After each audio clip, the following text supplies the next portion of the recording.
Badass of the Week is produced by High Five Content. October 22nd, 1975. 200-mile-per-hour winds whip ferociously, a permanent Category 5 hurricane blanketing a strange and alien planet. Hurtling through thick clouds of sulfuric acid, a massive 3-ton steel spacecraft descends, rocketing past bolts of volcanic lightning. Parachutes deploy. Through the heavy, choking atmosphere, the probe hits the rocky surface of the planet Venus.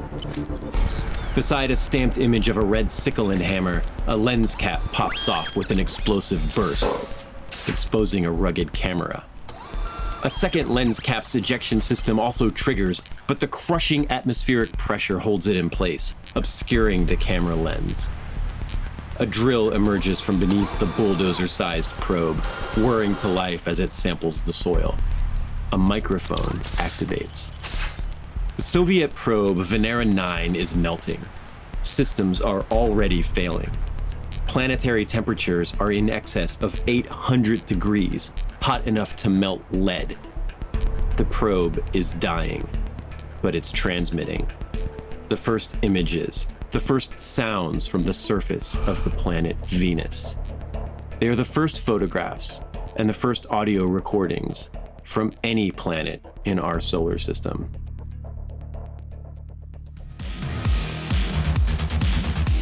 Hello, and welcome back to Badass of the Week.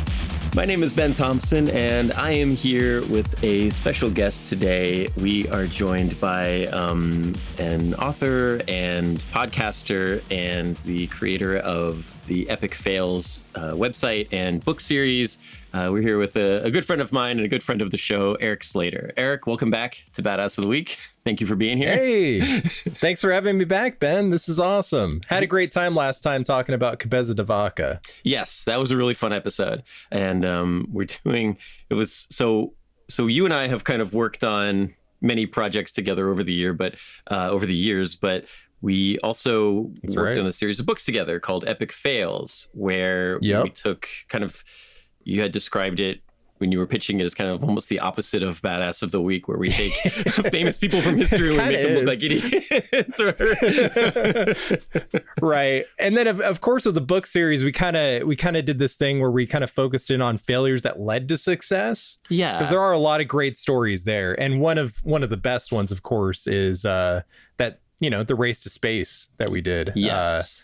Which, of course, there's a lot of trial and error when it comes to space exploration. But, these guys kept persevering and, it worked out in the end. Yeah. And that was kind of what we wanted to focus on rather than just, like I was joking, like make important people look like idiots. What we really did with the show or with the book was to kind of tell stories of people who tried something and then failed and then learned from their mistakes and then were able to do something great afterwards. And exactly. We kind of started that series with the Wright brothers, who had the world's first... Perfect example. Yes, they had the world's first plane crash before they had the world's first successful flight. Yep, exactly. And so that's kind of a good example of like perseverance and sticking with it. It's a thing that we talk about a lot on Badass of, encountering obstacles and pushing through them. But part of that pushing through involves making some mistakes and having some failures along the way. And so it's a good message. And but definitely, we do have some fun along the way, poking a little bit of fun at people who tried something and it didn't quite go the way they were expecting, because there is some entertainment value in that. Totally. But today's story is kind of a fun one because it sort of sits in the center of the Venn diagram between Epik Fails of History and Badass of the Week. That's right. So you'd been on before and we wanted to have you come back on the show. And I kind of, I was like, well, what would you want to talk about? What's something badass you'd want to do? And you sent a list of suggestions, and I think we actually played them on our 100th episode. You had a list there of people we should talk about. That's right. But I picked the one that I knew almost nothing about. So you mentioned, I don't even know how to pronounce it. Is it the Venera probes? Yeah, the Soviet Venera probes. Okay. I mean, it sounds bad. I hope I'm saying that right. Yeah. So the Soviet Venera Program, and it's we'll get into it, I guess. It's going to sound funny because it's the Venera Program, which is about the study of the planet Venus. And we're gonna probe Venus today. We're gonna probe Venus today, and also venereal disease comes from the root word from Venus, also because it's Venus is the Roman goddess of love, and this is a love-related problem. So we're just gonna run into all sorts of double entendres as we go through the episode today, and we're just gonna go with it. I think that has to be the plan. Yeah.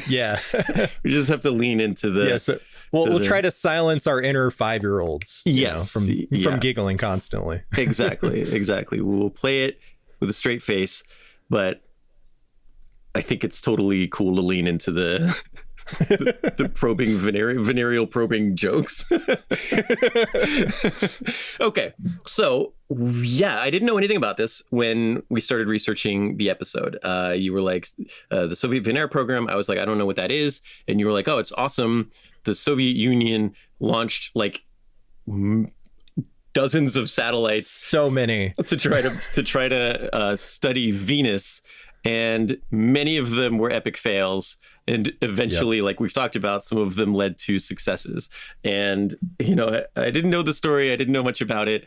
I got into it, and this is going to be a really fun one. I'm looking forward to talking about it because this is kind of early days of space exploration. And it's a story that a lot of people might not know or might not be that well known. So let's talk about the Soviet space program and how they were going to end the study of the planet Venus. But first, I guess, before we talk about how amazing and interesting this program is, we should talk about how crazy the planet Venus is. It's insane. Yeah, it's like a hellscape in our own solar system right next door. Right. Okay, so Venus is the second planet from the sun. It's the closest planet to Earth, and it was one of the first planets or like interstellar objects identified by humans because you can see it easily without a telescope. It's almost always the brightest star in the sky. You've heard it referred to as the evening star and the morning star because it's like the first star you can see and the last one you can see. A lot of ancient people thought the evening star and the morning star were different stars. We now know they're both Venus, which is kind of cool. As we mentioned, it's named for the Roman goddess Venus. In Greek, it's Aphrodite, the goddess of love. And it's the only planet in our solar system that's named after a woman. There are some planetoids, Dysnomia, and I think there's one called Xena. Oh, nice. out there by Pluto, but they're not full-on planets. And so Aphrodite is the only planet in our solar system named for a woman. It is similar in size to Earth, with a similar gravity, and it has the presence of an atmosphere, which makes it relatively unique in our solar system. However, and all of this might make it sound kind of intriguing, but that atmosphere that it has is extremely toxic and deadly. The planet, not a great place for a vacation. No, you would not want to visit Venus anytime in the relatively near future. It has this super thick cloud layer, this atmosphere that traps heat and makes it the hottest planet in the solar system, even over Mercury. It has 90. That's crazy, right? Mercury is like right next to the sun. Yeah, and Mercury is almost like locked with the sun, where you have one side that just gets burned by the sun all day long, and Venus is hotter because it's got the atmosphere to hold all the heat in there. Okay, It's got 90% of Earth's gravity, but 90 times the density of the Earth's atmosphere. So standing on the surface of Venus is like being 1,500 meters below sea level, which would crush you. It's which is just crushing. If you got dropped straight down there, you would just die immediately. And if you were getting blasted off from the surface of the planet, you get the bends. Okay. So it's covered in an outer layer. When you look at pictures of Venus in color, which we have now, it's kind of this red, orange, yellowy cream colored. It's all clouds, right? So the entire surface of the planet is not visible from space. It's got this thick outer layer of clouds that are generally made from sulfuric acid. So smells like rotten eggs and will melt your skin off. Sounds lovely. Yeah. It's worth mentioning that a lot of the early astronomers hypothesized that it might be Earth-like. Right. We didn't know anything about it, back then, but just looking at it, like the clouds and everything. So yeah, right. Because Mars has no atmosphere. Mars, you go down there, it has very little atmosphere, very little gravity. You've seen pictures of it, but Venus has clouds, and so there's thinking, oh, there's clouds, maybe, and it's about the size of Earth. It's not that far away. Maybe we could go there. Maybe we could live there. That would be cool. Yeah, but it's okay. So turns out, no. Yeah, it turns out thick layer of toxic clouds made from sulfuric acid. If you get past that, daytime temperatures on Venus are in excess of 850 degrees Fahrenheit, which is enough to melt lead. The oxygen, or there's very little oxygen. Most of the planet's surface is covered in carbon dioxide, which is fatal to humans. Like I said, the surface pressure is like being 1,500 meters below sea level. And one weird thing about the atmosphere is that it's about 1/10 as dense as water. So moving through it feels more like swimming than walking, which is cool or weird. That's so bonkers. Yeah. You're talking about the Venera probes that go to Venus. They don't need a parachute to land because they just kind of float down to the bottom of they don't get destroyed when they hit the bottom because they're not landing that hard because the atmosphere is so thick. It has to like sink through it. Exactly. Okay, let's say we find a way to deal with all that. There are also acid rainstorms that happen from time to time, and the entire planet is covered in active volcanoes, most of which are bigger than the big island of Hawaii, which is the biggest active volcano system we have on Earth. And they cover the planet in sulfuric acid and volcanic lightning storms. It's hard to comprehend. It's a lot. Yeah, it's like a Doom level. That's the closest thing I can think of. It's like a level from like Doom Eternal or something. Yeah, definitely. I saw it referred to as Earth's evil twin, which I like. That's pretty accurate. Yeah. Mm-hmm. Yeah, Earth size, Earth-like gravity, existence of an atmosphere, rocky terrain, but everything there will kill you and is inhospitable and toxic to humans. Like more so than Australia. Right. Even more so than Australia. It has less wildlife. It might have wildlife. We're not sure.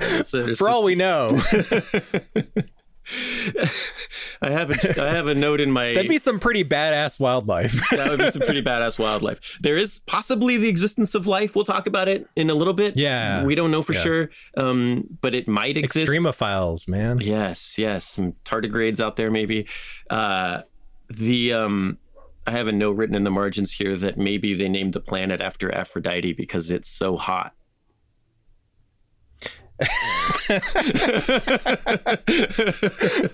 That took me a second. Okay, a couple more interesting facts about the planet. The rotation is weird. One day-night cycle is 243 Earth days, but 1 year trip around the sun is 225 Earth days. So a day on Venus... I'm trying to do the math in my head here. That doesn't a day make sense, but I think I see what they're saying. Yeah, a day is longer than a year on Venus. It travels around the sun before it spins around in a circle. And it spins backwards. Oh, that's weird. Yeah, it's one of the only planets in the solar system. It might be the only planet in the solar system that does that. The sun rises in the west and sets in the east. And there's some speculation that... it has this crazy atmosphere with really high winds. Like the winds get up to 220 miles an hour on the surface or in the upper atmosphere. And so there's been some studies at like UC Berkeley that maybe the atmosphere is like heavy and it weighs it down, or maybe the high winds are like spinning it backwards like Superman 4. Yeah. Jeez. There's no moon on Venus. It has like some little planetoids that rotate around it, but it doesn't have any moons. And so there's also that is pretty unusual. Yeah. Most of the planets in our solar system have multiple moons. Yeah. Like we're kind of an outlier with one moon, but they don't have any. Right. Yeah. Mars has 2. We've got 1. Mercury doesn't have 1, and Venus is the only other one that doesn't have 1. And this Berkeley study was speculating that like maybe having some kind of tidal locking with a lunar structure might help the atmosphere, right? There's that thing of like, we don't really know what would happen to the Earth if somebody blew up the moon. There's a chance it could turn into Venus. Yeah, dang. That's crazy. Huh. Yeah. So you mentioned 220 mile an hour winds. That's incomprehensible. That's like what, a category 6? It's a category that we don't have on Earth. Yeah, exactly. Oh my God. They like shear your skin off. Right. We know a little bit about the surface because of what we're about to talk about in the episode today. Any ocean that existed on Venus has boiled away. We think there might have been one, but it's not there anymore. There are continents, which are kind of like raised up, like big blocks of land that are raised up off of like what would have been a seafloor. And the continents, just like most of the geographic areas on Venus, are named for women. So the continents are called Ishtar, Lada, and Aphrodite. Ishtar being a Babylonian goddess and Lada being a Slavic goddess. Ishtar was the goddess of love and war for the Sumerians, I believe, right? Yes. Yeah. A lot of love goddess. A lot of things here named after various love goddesses, although I think many goddesses in antiquity fill that role. Like you said, Ishtar is war and love. And Freya was like that too. Sekhmet was like that. And so, I don't know. Yeah. There's volcanic craters that have been named for Sacagawea and Cleopatra. Emily Dickinson has a crater named after her on Venus. Wow. Yeah. There's craters named for mythological characters like the Egyptian goddess Mat and Ariadne, the spider. It's like a canyon that kind of looks like or a crater that kind of looks like a spider. There's a canyon named for the goddess Diana. There's mountains named for goddesses like Sif, Thor's wife, Hathor, Kali Ma. The highest mountain on Venus is called Skathi Mons, after Skathi, the Norse goddess of skiing, who weirdly, that's random. Yeah, weirdly, this is the second time that the Norse goddess of skiing has appeared on Badass of the Week. We talked about her when we were talking about Odin at one point. That's right. Mons Skathi is 7.1 miles above, they call it planetary mean, but it's what they use to basically refer to sea level, what would have been sea level on Venus. Wow. Yeah, 7.1 miles above planetary mean. That's no joke. Yeah, Everest is 5.5 miles above sea level on Earth. So this would be 1.5 miles higher than that. Yeah. At the top of the mountain, temperatures are manageable. They're only 700 degrees Fahrenheit, which still melts lead, but it's better than 900. It's all relative, man. At that point. Yes. Yeah. Yeah, Venus is badass, man. It's hell. It's like this hellscape in our solar system right next door to us. It really is. There is some speculation. So if you get 50 kilometers above the surface of Venus, the temperature is in the range of like 86 to 150 degrees Fahrenheit, and the atmospheric pressure is similar to Earth. The problem is like, how do you build something exactly 50 kilometers above the surface of Venus? But there is some speculation that maybe it would support microbial life, and maybe there is some there that we haven't discovered yet, which would be cool. Aliens on Venus, Venusians. Right. Would we call them Venusians? I don't know. I guess that sounds right. Yeah. When I played the Buck Rogers RPG for Sega Genesis, when you traveled to Venus, the people that lived there were called Venusians. Oh, well, that solves it. They made really good laser guns. You wanted to trade them for the Venusian laser guns. That's awesome. But yeah, how do we discover this stuff? Like, how do we know all this? Number one, how do we know all this? And number two, all this stuff is super interesting. And how do we investigate it further? And Eric, I think that's what you're going to be here to tell us about today, right? That's right. So we're going to take a really quick ad break. We've kind of established now that Venus is this murderous place that melts lead and is full of volcanoes and sulfuric acid and 200 mile an hour winds and acid rain. And we're going to go back to like 1961 Earth and try to find a way to explore this hellscape using technology from 1961 Earth. And it's going to be an adventure. So, without a doubt. Yes. So stick with us. And when we come back, we are going to talk about the venereal probing of Venus.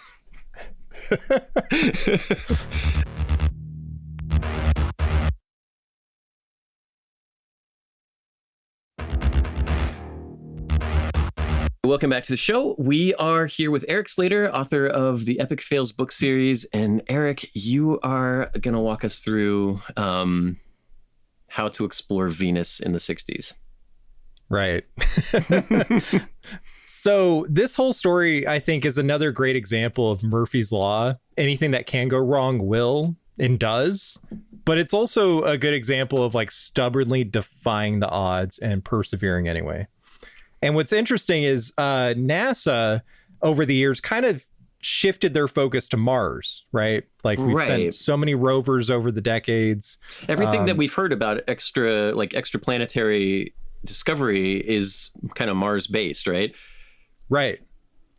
Like I knew nothing about Venus I knew very little about Venus when we started working on this episode, other than that it was greenhouse. Yeah.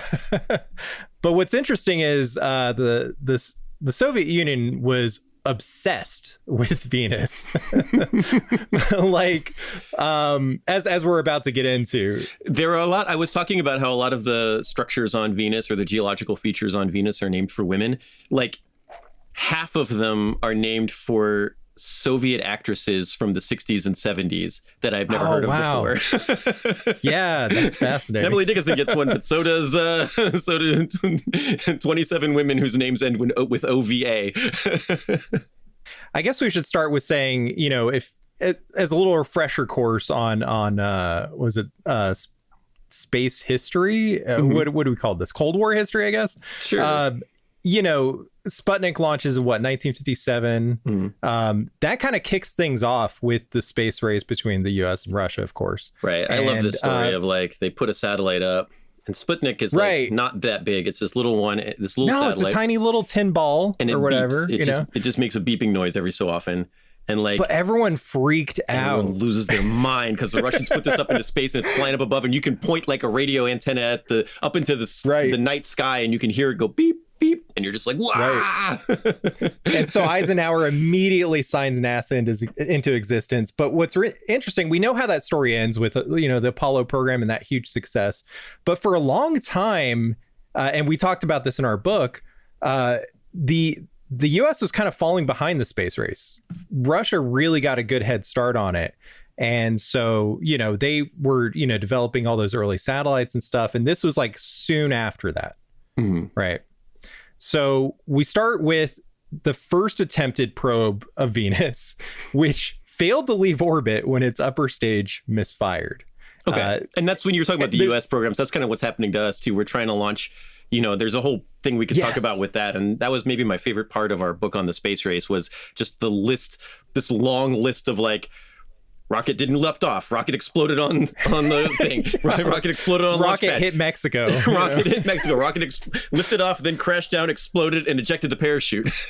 Exactly. So there's so many stories like that, but you don't often hear about them because, obviously propaganda and stuff. We want to focus on the wins, the epic wins. But I think the failures, we can learn a lot from them. And obviously scientists do, because trial and error, that's the whole thing, right? You have to try things. Learn what not to do. Exactly. And that's really what this entire project is about.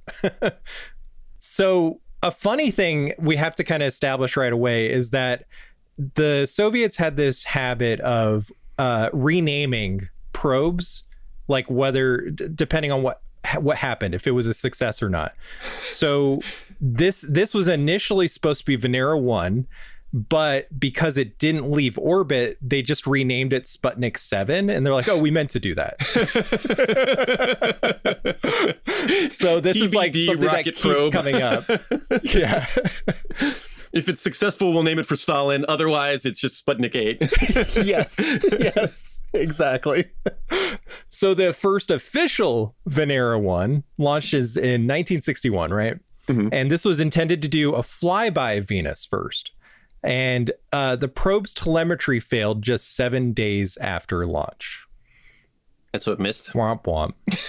Yeah. Just launch out into space like George Clooney and Gravity. We lost contact, basically.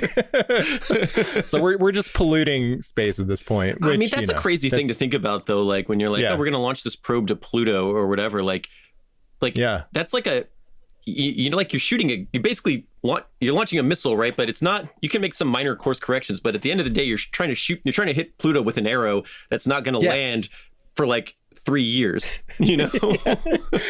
Well, and it's really fascinating when you think about this stuff, like the Voyager program, right? Like those were launched in 1977. They're still out there. Yeah. They're going past our solar system now, like into deep space. And last I heard, they're still functioning, which is incredible considering like my laptop from 5 years ago won't boot up. I know. I saw this awesome thing on Twitter the other day, and it was like, anybody who thinks they can like upload their consciousness into a computer and live forever has never tried to like get a photo off an old laptop hard drive.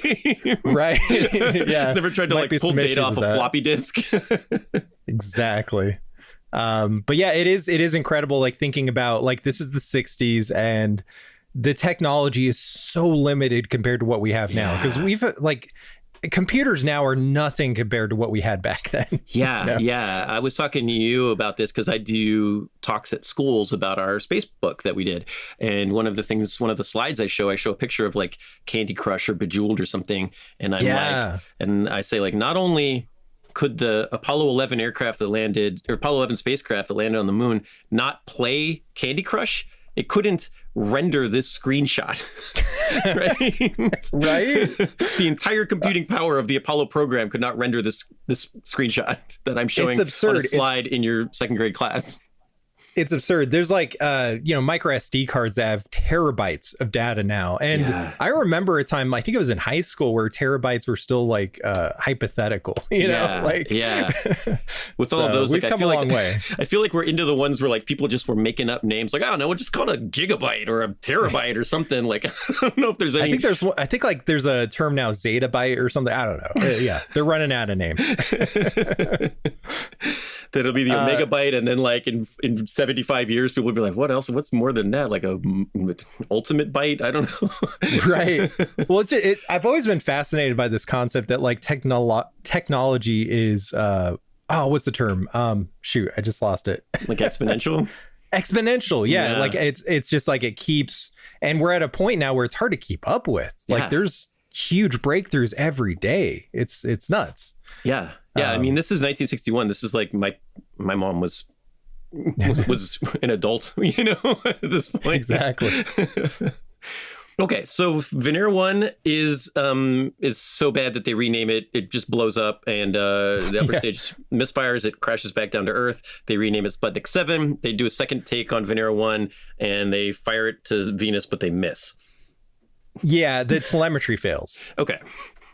So then we jump ahead a few years. We got Venera 2, 1965. This probe was, again, intended to just do a flyby, right? Mm-hmm. And it, too, suffered telemetry failure shortly after leaving Earth's orbit. Okay. It was late. So it was later determined to have overheated from a radiator malfunction. Okay. So we're literally setting Soviet taxpayer dollars on fire. Yes. It's fine. It'll be fine, yeah. It's for science. So later that year, 1965, Venera 3 launches. This is the third probe. Nearly misses its target by 37,624 miles before a course correction. So like, that seems like a huge distance, right? Like, you missed it by 37,000 miles. But in space, that's nothing. Yeah, right? That's probably not that much. Yeah, I guess when you're traveling at those distances. How far does it take? I mean, how long does it take these to get to Venus? Do you know? Ooh, that's a good question. Probably days, we should Google that real quick. It takes a few days to get. It took a couple days for. Took a couple days to get to the moon, right? It also depends on the orbits, right? Mm-hmm. I think that's why they wait a couple years sometimes until like the planets are closer. So it really depends. Yeah. There's so many variables when it comes to this kind of stuff. Yeah. So. I know it took Apollo days to reach the moon. So for Venus, it's got to be farther, right? Oh, it's got to be weeks at least, right? Mm-hmm. So here's what's cool though. Venera 3 becomes the first man-made object to make impact on another planet when the probe managed to crash land into the Venusian surface in 1966. Okay. Now, so we actually hit the planet. We didn't learn anything about it, but hey, everything was destroyed. We littered another planet. So Success? Yeah. We hit it. And it exploded. Let's get the vodka out. Yes. 1965, right? Cosmos 96. This is another probe intended for Venus, but, as you may have guessed by the name, it failed to leave Earth's orbit. Okay, yeah. So they haven't given up on Venera yet, because if it doesn't leave orbit, they're like, Cosmos 96. Cool. Yeah, that's it. Yes. Crash. So what happened to the other Cosmoses? Like, there's 95 before this? Anyways. So it fails to leave Earth's orbit before crashing back to Earth. And it here's the funny part. It crashes in Pennsylvania. Oh, crap. And because the U.S. was not privy to what the Soviet Union was doing, it instantly triggered speculation of a crashed UFO. I mean, that's better than a ballistic missile attack, right? It's better than they're launching nukes at us. This is like right on the heels of like the 1950s, like saucer phenomenon, everyone's like freaking out about, But 1965 is also pretty close to the Cuban Missile Crisis too. So it's better they thought it was aliens than they thought it was ICBMs, right? Exactly. This could have been very bad. Yes. Thankfully, nothing happened. Okay. But next time, moving on. Pick up the red phone before you launch a Venera. Send your venereal over to us. You gotta make a phone call. Exactly. So we skip ahead to 1967. Venera 4 becomes the first spacecraft to successfully measure the atmosphere of another planet. Now, this one was equipped with a lander, a parachute, an ion detector, a magnetometer. I'm not even sure what that one is. I guess it measures magnetometer measures magnetism. Yeah. Yeah, that makes sense. and an ultraviolet spectrometer designed to detect oxygen and hydrogen gases in the atmosphere. Unfortunately, the probe went dark before it reached the surface, but it did manage to detect high levels of CO2. So that's interesting. Yeah. And like at this point, we're in 1967. We know Venus is there. We know it's close. We know we can get there. Like all of this stuff, like you said, like these trial and errors, it's like we've said, it's fun to make fun of them, but like we're learning, right? Every one is improving on the others. We can get it there. We can reach the atmosphere. We can measure the upper levels of the atmosphere. And at this point in time, Venus is next door to us. It has atmosphere. It has clouds. Maybe it is hospitable. We don't know. Even the high levels of CO2, it's like, that might not be terrible, right? It's a component of, it's got oxygen as part of one of the particles, right? And so we've got there, we've detected some stuff, and like we said, they weren't prepared for 800-degree temperatures and 250-mile-an-hour winds, and that probably is why it didn't work out. But we're learning it every time you launch it. You're learning something new. So I'm assuming they're kind of like, trying to figure out what went wrong with the probe, not realizing, what they're getting into here, but they're going to figure it out pretty soon here, I think. So that later that year, we have another failed Venus probe. This one launches 8 days after its escape stage failed. This one burns up on reentry. So right around this time, 1969, NASA's Mariner 5 probe does a flyby of Venus and detects surface pressures were somewhere between 75 and 100 times the atmospheric pressure of Earth. So that kind of changes how we approach things from here on out, right? Right. That's what we were talking about at the beginning, where it's like being underwater because the atmosphere is so heavy that it just crushes you. So that's changes how you build that probe, right? If you think that probe's going to land on an Earth-like structure, it's going to be real different. And one thing I like about the Cosmos from 1967 that blew up in the escape stage and burned up in reentry is that was Cosmos 167. And the previous failed attempt for a Venera probe was Cosmos 96. Which indicates the presence of 70-something cosmoses in between, if they're numbering them in order. That's such a good point. Yeah, Jesus. I could see a movie clip of being like, Cosmos 7, didn't work out. Cosmos 96, Cosmos 125. Just a montage with, like, what is that music in the background? Yeah, just crazier and crazier designs, and the same two like Russian scientists being like, ah. Yeah.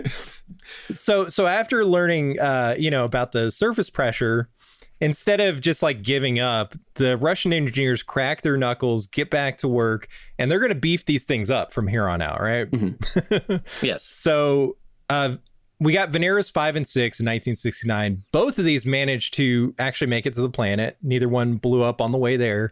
And as they're going through the atmosphere, they managed to record over 50 minutes of data each. And so these are both slowly descending through the atmosphere. And the only issue that happened was that their batteries failed before they got to the surface. Right. And probably from the heat, right? Probably just overheated. Yeah. Which is another thing they weren't quite prepared for. Now that they built it to withstand the density, there's this heat issue. And but we're getting data on them descending. Yeah. Which is cool. Yeah. This is like the most successful attempt yet by far. Yeah. And this is 1969. So this is the same year as the moon landing. Oh, that's right. Yeah. So that's kind of where we're at now. We've landed on the moon, and we've collected data from the atmosphere of Venus. So exciting things happening in space this year. Oh yeah. Yeah, definitely. That was a big year for space. So the very next year we have Venera 7. This was the first one specifically designed to survive the harsh conditions of Venus's surface. So this massive hulking chunk of metal became the first probe to transmit data to Earth from the surface of Venus in 1970. Unfortunately, a few things didn't quite go according to plan. The probe's parachute failed during its landing. And while the planet's hurricane force winds, upwards of 225 miles an hour, like we mentioned, it caused the chunky probe to topple over, damaging the antenna. Oh, yeah. So like we get all the way there. It survives. Even though the parachute breaks, it still makes it to the surface, but it tips over. And right. It's not the fall, because we've said that like the atmosphere is so dense, you don't actually need the parachute especially if you're building it with the intention of having it withstand this atmosphere. It's got to be built so durable that like it won't be destroyed without the parachute. Right. But the wind and I think this is the last one to have a parachute. Yeah. Because they realized, we could just drop it. We could just drop it.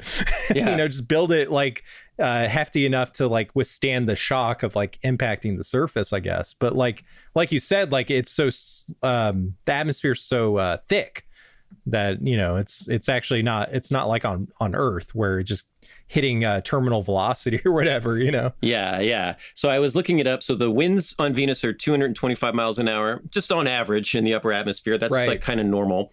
Category 5 hurricane, a hurricane becomes Cat 5 at 157 miles an hour, which is less, 75 less.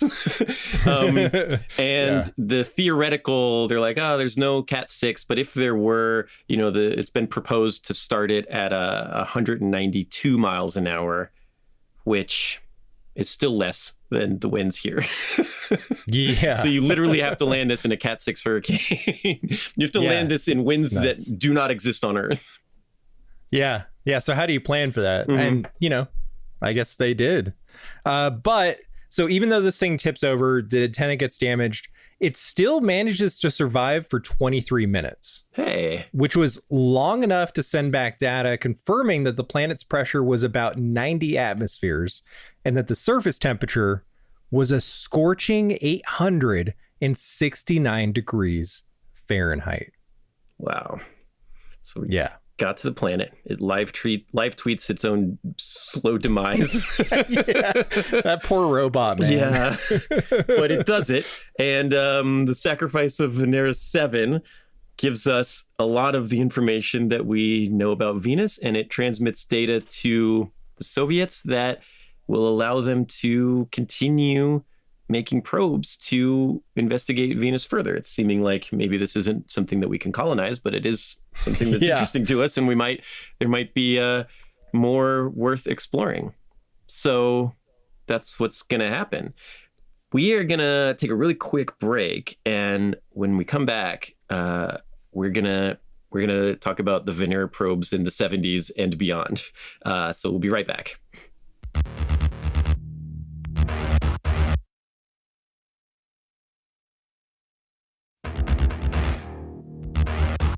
All right, welcome back. So I'm here with Erik Slader, and Erik, we have landed a Venera probe on the surface of Venus in the horrifying hellscape that we've been describing, and it survived for 23 minutes before it melted, or exploded, and or was struck by volcanic lightning and melted with sulfuric acid. So, either way, it wasn't a pretty demise. No, but his sacrifice was not in vain. So the program continues. That's right. Yeah, 1970, we got another, Cosmos. This one is Cosmos 359.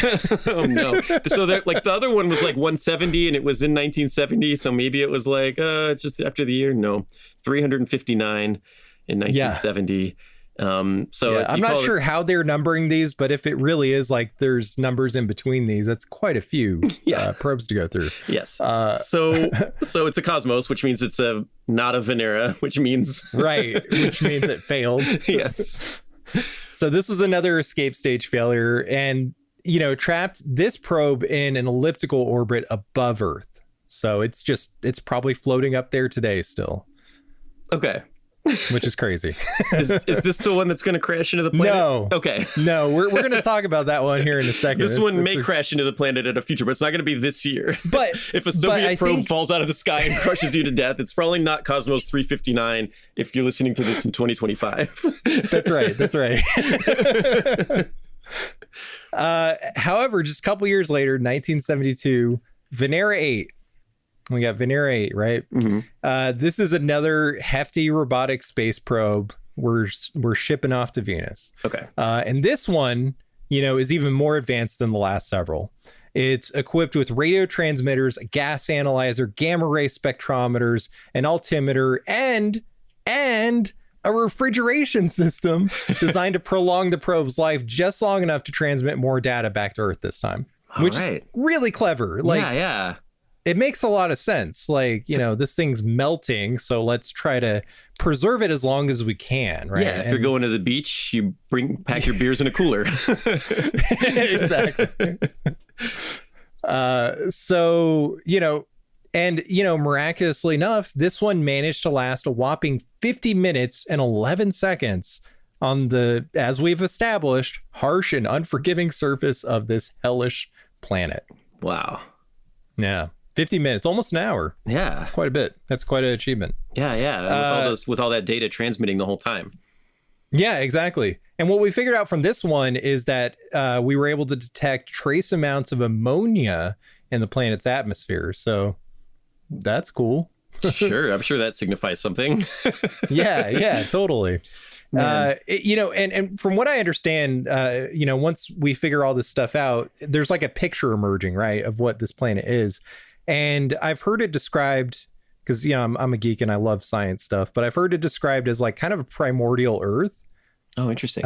Whereas like Mars is kind of like a dead Earth, Yeah. This one like has a younger vibe, early Earth, and this is like the ghost of Christmas past. It's just chaotic.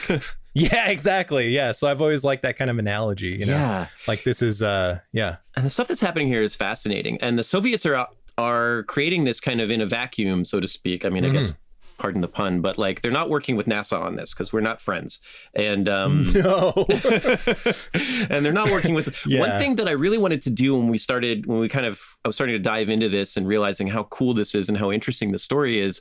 I was looking to find the names of scientists who had worked on this. So maybe we could highlight a guy who was like, this is the guy who like masterminded the Venera program, but there's really not much out there, unfortunately. And I wonder how much of that was like it's a group of people working together, or like there was a lot of turnover, with every failed Cosmos somebody lost their job, or maybe that's a good point. The team was kind of encouraged not to, it's kind of goes against the Soviet system to be like, I did this because I'm awesome. I was about to say it's probably a sociological thing, right? Yeah.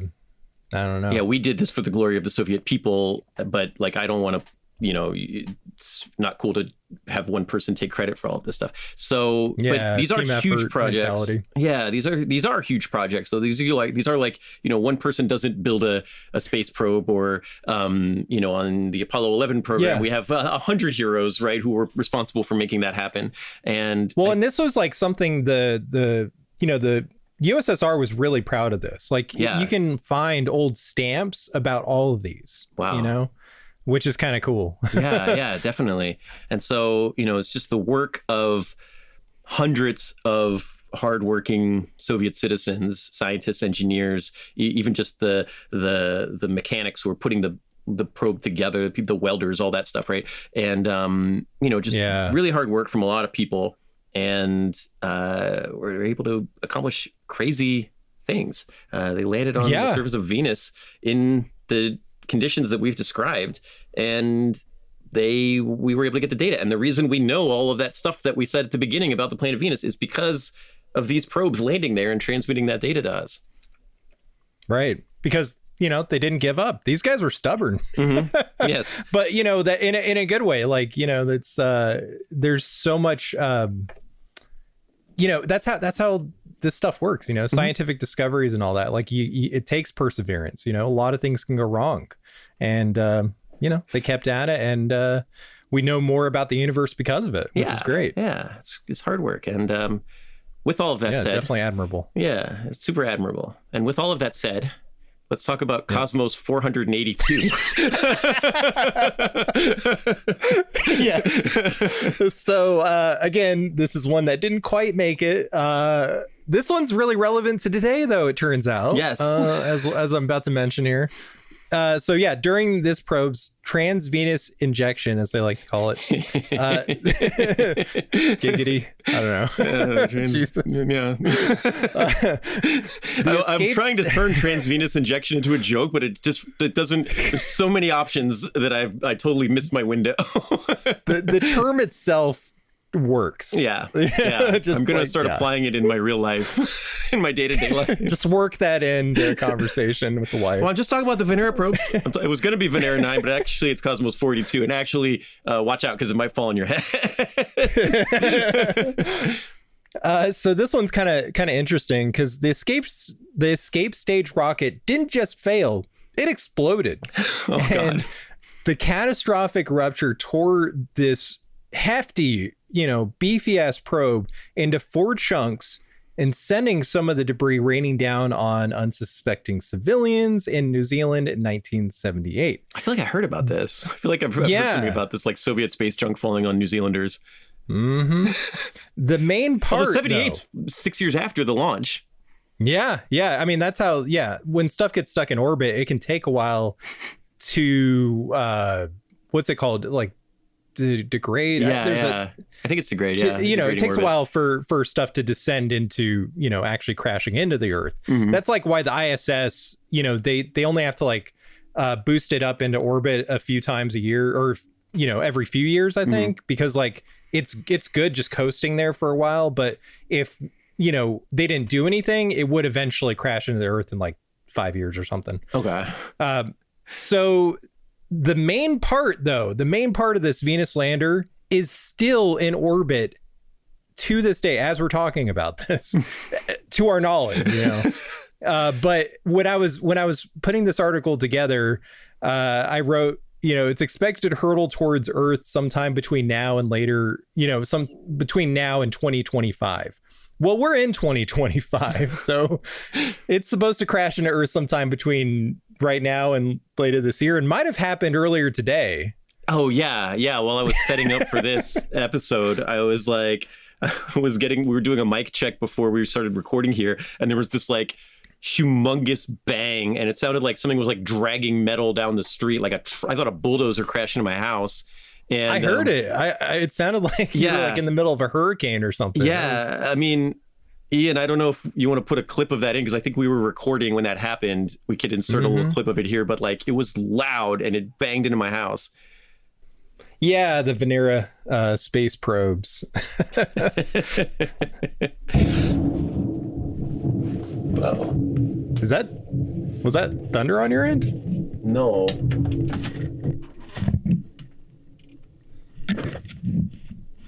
Everything okay? I think so. It was hard to tell from my end. I don't know what that was. It sounded like something crashed. I thought it crashed into my house, but let me go look really quickly. It sounded like a truck dragging something. So of course, go check it out. Definitely. Yeah, dude, no idea. You heard that, right? It sounded I heard that. Sounded that was super loud. Yeah, it sounded like a bulldozer crashed into my house or something. Maybe it was one of those Venera probes finally crashing.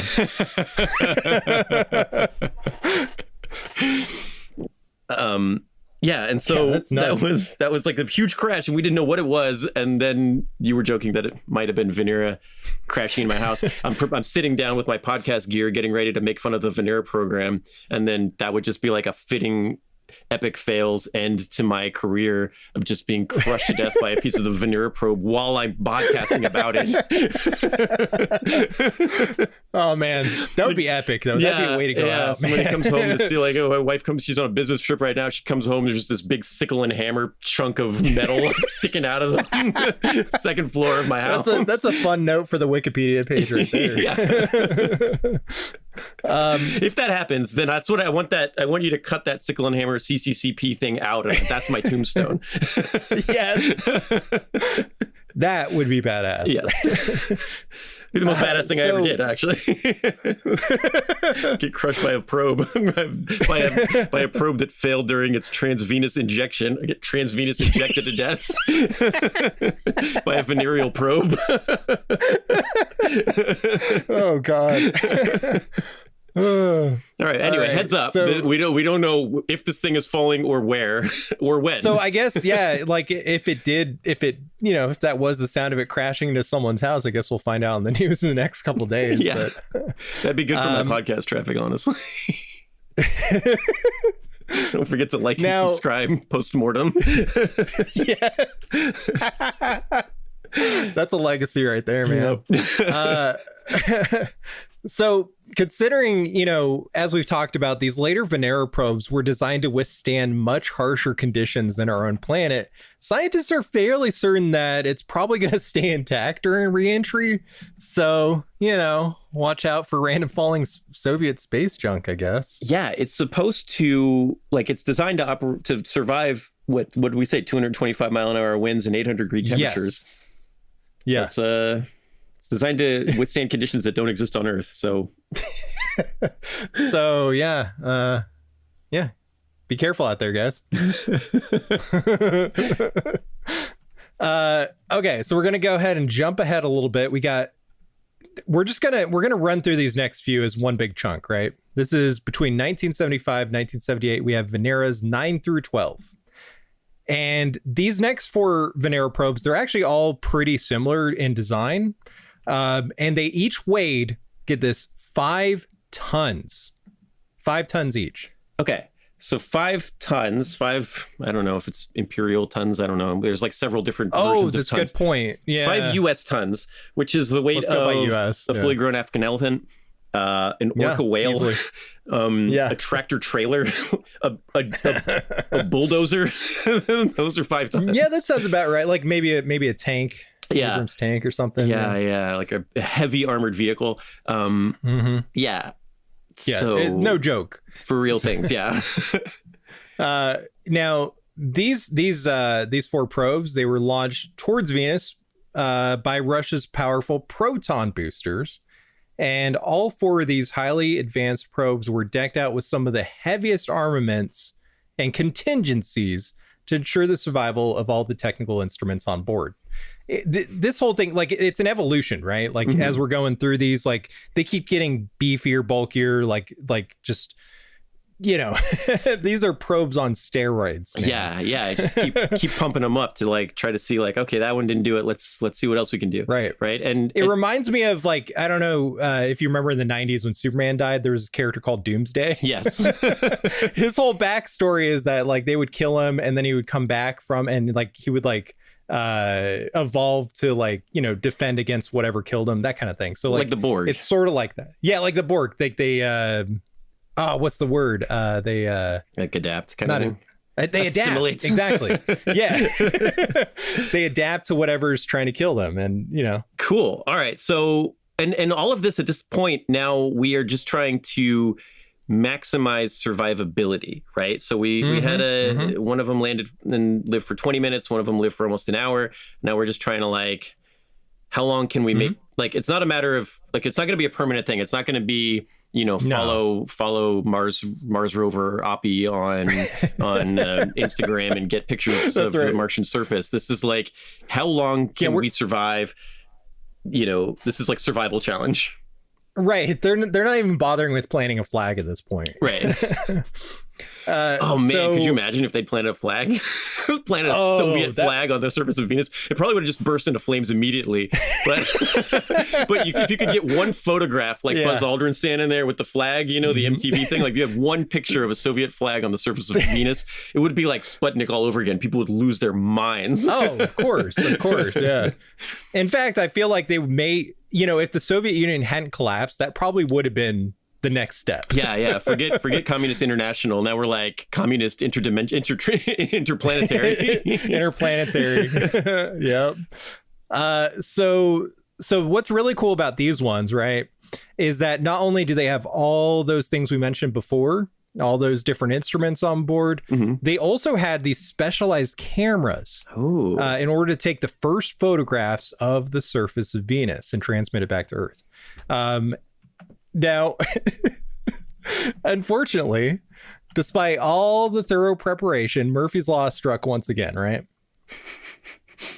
Venera 9 operated for 53 minutes, which is pretty good.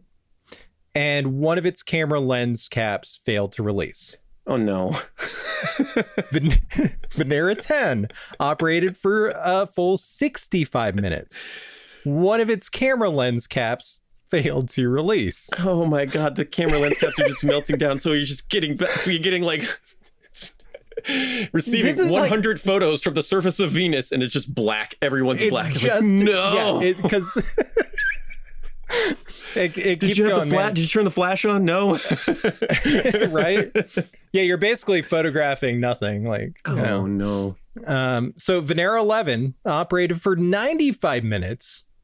Both of its camera lens caps failed to release. And then we get to Venera 12, which operated for a whopping 110 minutes. Wow. Guess what, though? Oh, no. Both of its camera lens caps failed to release. Dude in charge of the camera lens caps needs to find employment elsewhere. He probably needs to get out of the country. Yeah, probably needs to defect to the US or something. Yeah. No. 9, 10, 11, and 12 all land on the surface for 1 to 2 hours. All landed. They all survived for an hour. Yeah. 1, 2, 3, 4, 6 lens caps failed to open. It's worth pointing out that we did get some photos back from those first two because they all had 2 cameras each. Great. So this is awesome. This is one of the coolest things that humans have ever done. It's really awesome. We've established how insane this planet is and how inhospitable it is. It's a miracle that we have images of the surface of this thing. And it's really cool. Like, I had never seen these pictures before, but if you go on to a Google image search and you type in surface of Venus, you can see photographs that were taken in 1975 from Venera 9. And it's cool. It's rocky. Yeah. There's mountains, there's like rocky terrain, and it's yellow. Like, you see the surface of Mars is all red, but all the pictures I've seen of the Venusian surface are yellow or like reddish yellow. It's cool. It kind of reminds me of like one of those like generic alien planets from Star Trek or something. It's like this desert, you know? Yeah. If you'd seen it from like, if you used it as like a background for a green screen, you'd be like, I don't know. But it's really cool looking. And and you can see what the surface of Venus looks like. And just looking at the picture, like, I pulled one up while we were talking here, and, it's a kind of a flat rocky surface. It kind of looks like the Martian surface a little bit, except it's just got this yellow filter over the top of it. And it looks like it's killer. It looks like a killer. It looks like the thing taking this picture is being killed by the environment around it. It looks dangerous. Absolutely. It looks inhospitable. It looks evil. It's got this, when they did when they filmed The Matrix, they film all of the stuff in Neo's day-to-day life with this greenish yellow filter over it because that always kind of bothered me. Yeah, well, they do it on purpose. It's supposed to bother you, right? They do. The greenish yellow filter is supposed to make you feel like this isn't right. Something's weird. Something's gross here. It's not like if you're supposed to like it, they'll do it in like a warmer color. But when you see like that green or yellow filter, it means like this bad. It just crawls, right? And that's what the surface of Venus looks like. Yep. Yeah, no filters on this image, man. No. That's just what it looks like. Yeah. And it's still one of the clearest images of the planet to date, like because the U.S. is not spending all this money to send these massive tanks just to take a picture, they get melted in an hour and a half. Yeah, exactly. Maybe one of these days we'll go back. Yeah. You'd said that one of the most interesting things about this program is the Soviet perseverance to the program. Yeah. Like they stuck with it. Yeah, definitely. They did. We're decades deep at this point, right? Yeah. And they keep going, Yeah. There's a few more.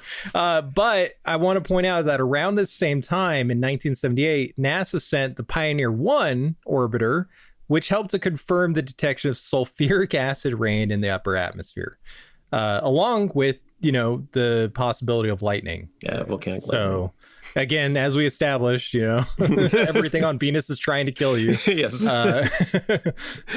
Moving on, in between 1981 and 1983, we have two more probes, Venera 13 and 14.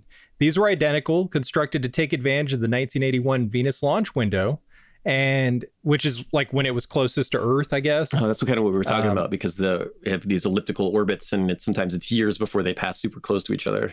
Exactly.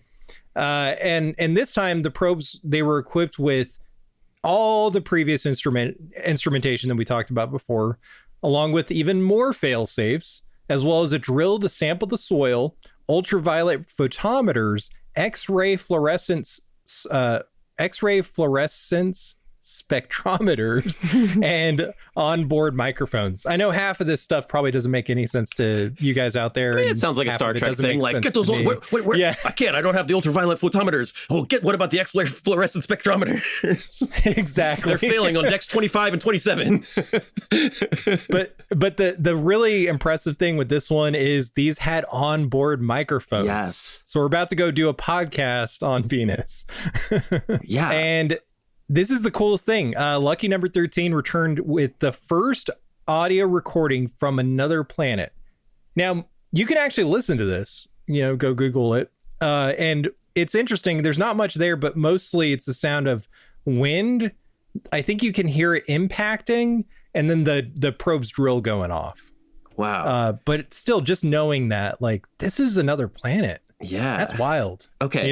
I don't think we have audio of Mars, do we? I mean, there's nothing going on there, Yeah, because there's no atmosphere, right? So there's no atmosphere, sound, right? So you could even get any sound. You could just hear the sounds from the probe itself.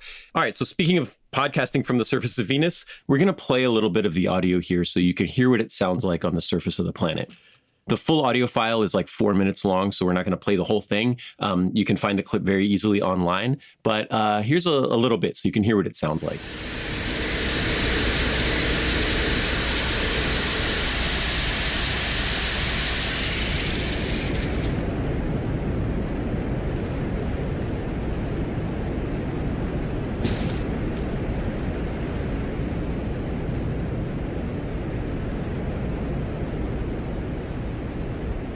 Okay, so like you said, it's the sound of wind and the probe's drill. It's not the sort of thing we'd want to use as a sound bed as we record, although I guess we could just play it in the background while we're recording, like, oh, we're here on the surface of Venus, 225 mile an hour winds. I think that's some acid rain. Don't worry, I got my metal umbrella. Oh, that's awesome. But it is cool that you can hear it. Yeah, it's pretty awesome. Yeah, lucky number Venera 13. It's mind-blowing, Yeah, absolutely. Science is cool, kids. Science is super cool. Yeah. All right, so Venera 14, right? So after this long 4-month journey, everything goes according to plan. The descent vehicle separates, plunges into the atmosphere. The parachute deploys as expected. Now, I think I mentioned earlier that the later ones didn't have parachutes. they had parachutes to get through the top portion of the atmosphere, I think. But it wasn't like they didn't hang on to that the whole way. Yeah, and they didn't like and some of these are really heavy, right? So you don't want to risk it at this point, right? Just land it. Yeah. Yeah. Now, so all that goes according to plan. The clunky craft lands safely. That is until the probe went to sample the soil. This is kind of funny, man. This you couldn't make this stuff up, man. the lens cap, on the quartz camera, this one does pop off as intended. Okay. But it lands just right where the probe was designed to test the soil. Oh my God. Because of course it did. So yeah, all of that just to analyze the compressibility of the Venera 14's lens cap. Oh my God. I mean, and several things can go wrong with the lens cap. The pressure here is extremely high, right? It's 1,500 meters below sea level. There's huge pressure from this atmosphere crushing the lens cap on. This isn't like a wedding photographer like forgetting to take the lens cap off. Like there's a lot going on. Right. Like you have to explosively pop this thing off. It's got to be tight enough to not damage the camera in those 225-mile-an-hour winds and the clouds of sulfuric acid. So you have to protect the lens. And then when you land, you have to like explosively eject this thing off of the lens cap. But then, it landed perfectly where the little probe was going to touch. And this damn lens cap. So no soil sample this time. We didn't mention, like we said, we don't have a lot of names of like engineers who worked on this, but there was some guy who was just sitting at his desk, right, working, and somebody was like, comrade, it's the lens cap. Right. That's the big villain of our story this time, lens guys. Cap. At some point, lens cap technology will reach the level at which we can return to Venus. Yes. I don't know if we're there yet, but one of these days. So we got Venera's 15 and 16. These were both launched for Venus in 1983. And unlike most of the previous probes, these two were not designed with landers in mind.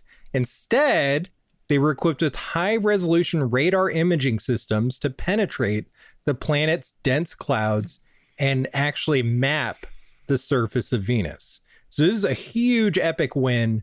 This is incredible. Like we're still using this data today.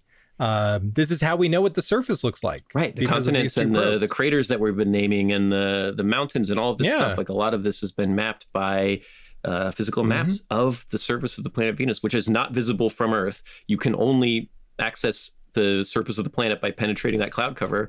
And they do it and they map it. Venera 15 and 16, 1984. So this is 23 years and 16 Venera probes and several Cosmoses and Sputniks. Yes. But now we have a good understanding of what's on the surface, what's in the atmosphere, what the surface looks like. And, that's right. All the data that we talked about at the beginning when we were explaining Venus, it's all from these probes that that the Soviets sent up, and we're able to gather all this amazing information that is still being used by scientists around the world today, not just in the former Soviet countries. Oh yeah. Pretty incredible stuff. But we're actually not quite done there yet. Sorry. Okay. I'm ready. I'm here for okay, so we got just a couple more here. 1984 to 1985, Vega 1 and 2. So they finally decided to rebrand the program for some reason. Is it because these exploded catastrophically? No. So this was the Russian Vega probes. They kind of had the same general design as the earlier Venera project, but they were diverted to investigate Halley's Comet before dropping off payloads on Venus. Oh. So they were multi-purpose, right? Yeah. Now, Vega 1's lander was hit by a hard jolt of wind 12 miles up, inadvertently triggering its surface experiments, unfortunately, which means that, it failed to provide any useful information. We got a good sample of the atmosphere. Exactly. Tried to take soil probe. sample and got wind and acid rain. Yeah. But luckily, Vega 2 managed to touch down and provided about 56 minutes of data, all of which reinforced just how deadly and unforgiving Venus's atmosphere continues to be. Wow. So, Okay. It's a good point that, it's good that they sent multiple probes, even though they already got some of the same data before, because maybe certain parts of the planet are different. We don't know, so let's go check out this region. Sure. But they're basically, getting confirmation that it's always like this. Yeah, there's not like the other continent is not better, right? You didn't just land in the Australia of Venus. It's all like that. Right. So that pretty much catches us up to today. Obviously, a lot went on in Russia since then. Yeah. But there are plans for another Venera project in the not too distant future. But just like with NASA's Artemis project, who knows when it's going to actually happen? This would be Venera D. And last I checked, I think 2029 is when they're aiming to launch it. Wow. Yeah, because the Soviet Union breaks up not too long. They break up in 91, and like kind of funding for interstellar stuff ends in around 85, around the time you're talking about with Vega 2. And I mean, it does take Russia, the Russian Federation, a little time to catch up, because there are, other countries in the Soviet Union that are pretty crucial to the space program too, right? So you have, I mean, even like Sergei Korolev, the father of the Soviet space program, he was born in Ukraine, right? So, which was Soviet country at the time. So, the Russians have kind of built up a very successful space program now, and it's interesting. So they are planning on another Venera, whatever. What would it be? 17? Yeah, this would be Venera D. I guess like the Enterprise D, it's all about that D. Yeah. The venereal D, got it. So apparently the best launch window is sometime between 2026 and 2031. Okay. And this is planned to incorporate NASA components, atmospheric weather balloons, an orbital satellite to measure plasma, and an ambitious lander with a 24-hour lifespan to hopefully stream video back to Earth from the surface of Venus. Wow. And yeah. So we're looking at 2029, but a lot of stuff's kind of up in the air right now. We'll kind of have to wait and see, I guess. Yeah, but that's amazing, right? I mean, that's going to be the next couple of years. We might have footage, like HD footage of Venus. Yeah, exactly. And if NASA ever gets its stuff together and puts that next moon launch together, we might get live stream for the moon as well. So it's an exciting time to be a fan of science. Yeah, wow.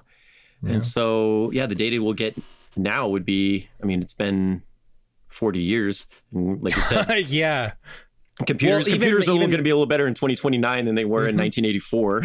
So even like a regular JPEG today is so much more advanced than the kind of photos they were taking back then. Like, these weren't like megapixels, that they were transmitting.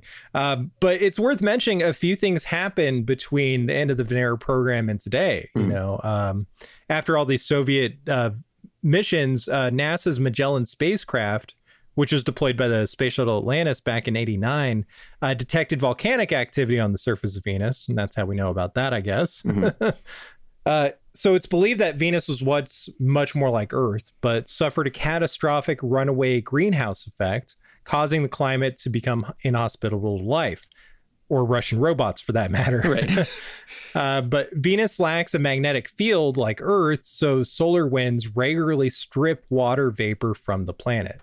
So again, it's just it's brutal.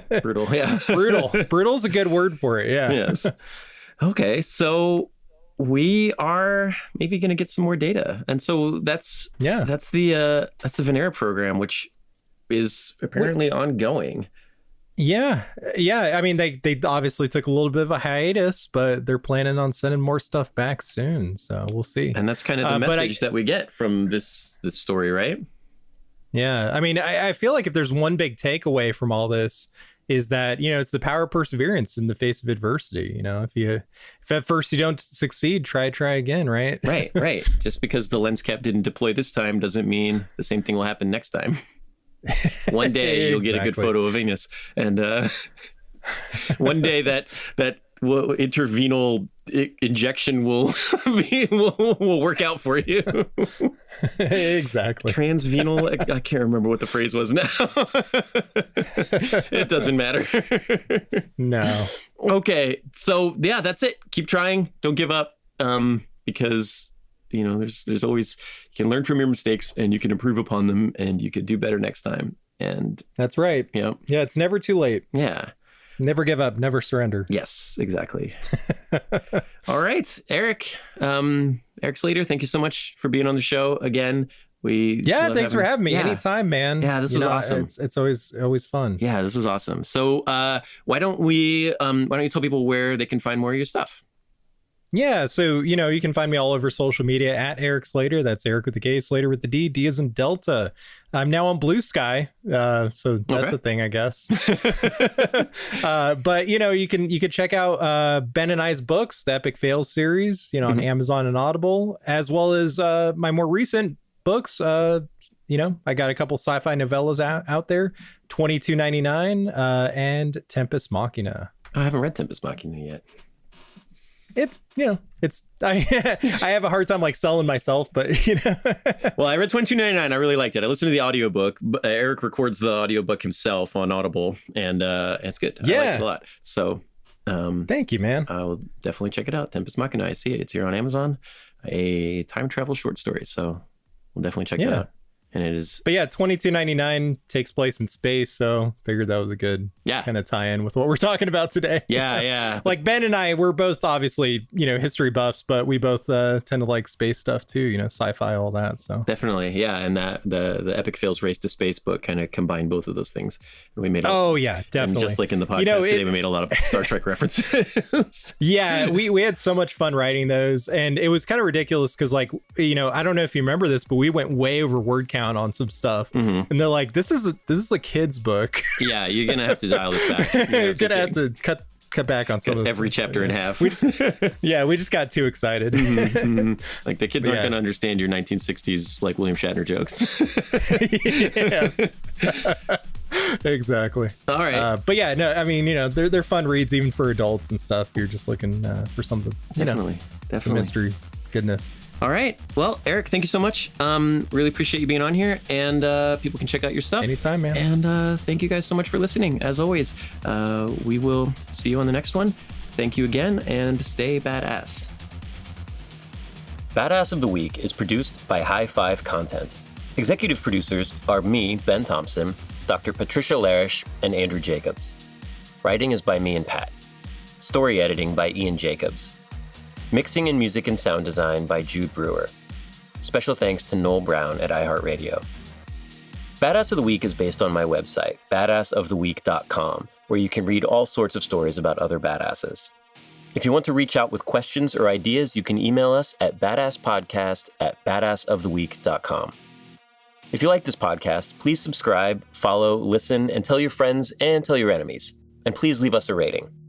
We'll be back next week with another one.